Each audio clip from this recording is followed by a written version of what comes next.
I am so honored. It was such a surprise. I wasn't even, thinking anything about it. I had such a good time last year. I am so sorry that I'm missing this event. I wish I had not already committed to something else before I knew about it. But I'm really looking forward to seeing all of you, certainly at next year's event, and then also at various times in here. I've already made arrangements to have dinner at 21st Street, and I'd love to do it at any of the other houses because I was involved with many of them as well. College Houses in general has managed to deal with the stresses that come to any organization through the recession and the various things that have happened, and we've managed to keep it going, and that's just really great. And pretty much it's been students all along. I mean, some help from community members, but pretty much it's students. From my perspective, the skills that I got in organization and stuff were just really kind of amazing. And then there's also the thing about the friendships you make in college are often some of the strongest you have. So certainly I would encourage everybody to cherish the friendships you have. And being in a co-op like College Houses enables you to be friends with groups of people so everybody knows everybody else, which I think is that's a very rich kind of friendship group to have. And so I think you should cherish that, and you should take advantage of learning about how to be effective in an organization, because that's a very useful skill in many situations, certainly in work, and if you're in a church, if you're in environmental groups, whatever, if you know how to make those sorts of things work, it's very pleasant. You can make things happen. And I didn't really figure out about College House till during my sophomore year when I was living in an apartment and unhappy about that. That was really dull. But College House sounded great because it was this it was an intellectual community, a residential living experience, and they had cocktail parties with professors, and you could talk to people about stuff. I was in Plan 2, so I knew a lot of those people. And so I thought that sounded really cool. So I applied, and I heard that mostly people didn't get in the first time they applied. So I was, wondering if I would make it. And, Mike McCone and I came the same year. We were both wondering if we'd get in, but we did. And so it was just, it was just one of the things that people kind of knew about, and they were right. It was a great place. When I moved into College House in 1969, it was very, a very dynamic, functioning group. We had houses that a landlord leased us individually rooms in. But at that point in time, UT was growing very significantly, and so this whole West Campus area was prime for development. So people kept buying up the houses, the properties, and so that year in 1969, it was clear that those houses would all be torn down at the end of that year. So somebody had to figure out during that year what we were going to do about the next year, and there was still a landlord who maybe was going to lease houses to it, but anyway. So it turned out that summer, the group of us who was still around in the summer had to do some things, and so the landlord found another house, and so there were about a dozen of us. 2 were women, and we moved the entire bunch. There were 70-some bedrooms full of stuff that had to be moved, and the 10 of us did that, and in July.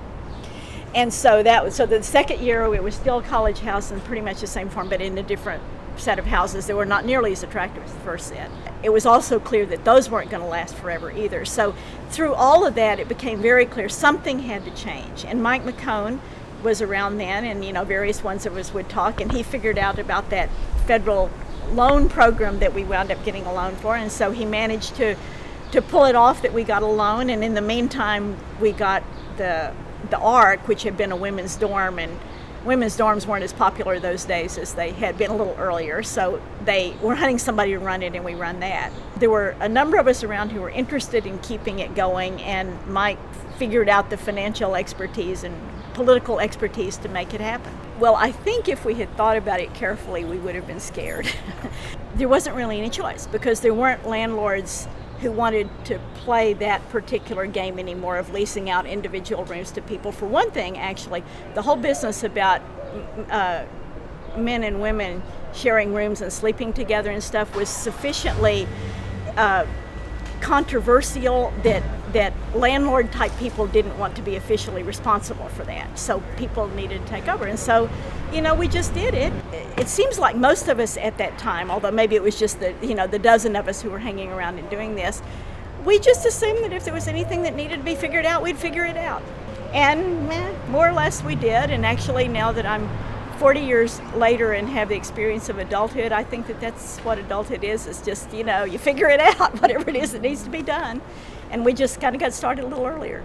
I certainly think that business of needing to figure out how to turn it into an ownership organization that was run by people of our age. I mean, we were 20 and 21 when we started doing this. That was really transformative because we learned that, there really wasn't much of anything that needed to be done that some of us couldn't figure out how to do. We figured that out, and then you work together to do it. And I was always just astounded by how wonderful it was to work with groups of students. And in later years, I figured that this is definitely true, because groups of students are here to learn and to think about changing their lives and to figure out what's going on.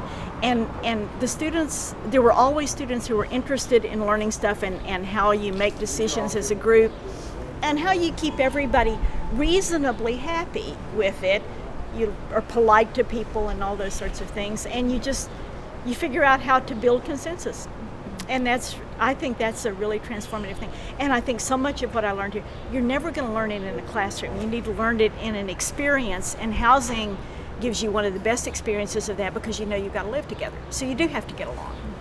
In my experience, that shift took place largely in the 1969 to 1970 school year, which was the year I moved in, because at the beginning of that year, we still had quite a bit of professors coming over and giving talks, or, a reasonable amount of it. Not maybe as much as we'd had before, but at least once a week, maybe twice a week, and the cocktail party where a lot of the professors came. And by the end of that year, there was less of that. But that was the year there were a lot of demonstrations. There was a lot of worry about that. If I I'm almost sure I'm right about this. That was the year that the draft lottery started. So then all of a sudden, all these young men who were going to college with us, half or so of them knew, I'm going to be drafted as soon as I get out. And this was a big deal because, of course, there was a lot of question about the Vietnam War. So just the urgency to our lives of what was going on politically kind of overshadowed other things. And so it sort of turned like that. And, if there were demonstrations, somebody had to be available to post bail for people if bail needed to be posted and things like that. So the organizing around those sorts of things. And I suppose that in a sense that had something to do with our willingness to take on the responsibility for leasing and everything. We have a community. We're not going to let this community evaporate just because the landlords aren't interested in renting us houses in the same form anymore. So we kind of had to take over. And we still had professors involved, but they were more peripheral. They would help us when asked, but we were running the show more. And then we also had decided from our experience at the ARC, where all the decision making had to happen after dinner, 10 minutes maximum. Nobody had the patience for more than 10 minutes. So we had decided that was not the ideal. We really needed to have committees. We had started trying to have committees at the ARC, but it's always a little hard to superimpose that later. So we decided 21st year was going to have committees, and everybody was going to be on a committee. And so since there were 100 places for people, and really a committee shouldn't have more than 10, we needed 10 committees. So we thought up 10 things for committees to be. So you were the first trustee of 21st Street. Why does 21st Street call their trustee a trustee and not a director like the other houses? Because I didn't approve of anybody directing in the co-op. And I thought, we're starting anew. There's no reason why we have to choose the director title. It implied that somebody was going to be responsible besides all of us. So I decided we would be trustees. I guess that the Board of College House had always had some sort of community members, which at the beginning had been the professors, but somehow in the time that it happened in here, there were still professors around, but there weren't really the sort who wanted to be on a board. And so Mike and I had certainly been involved at that point for a long time, so we were the community board members. And I've forgotten exactly when Mike got off. I got off in '86, but that was about 8 years of having a lot of fun then, getting to know a lot of the people here, the board members. It was really a great time. Cake or pie, right. Well, let's see. There's what I would answer about what I want to eat, but then I also want to say, in our day, it was, do you serve liver or not? Which was a very different time, obviously. And in our day, the compromise had to be, if you're going to serve liver, you have to at least put hamburgers out there as one of the choices. I think I'd choose pie myself.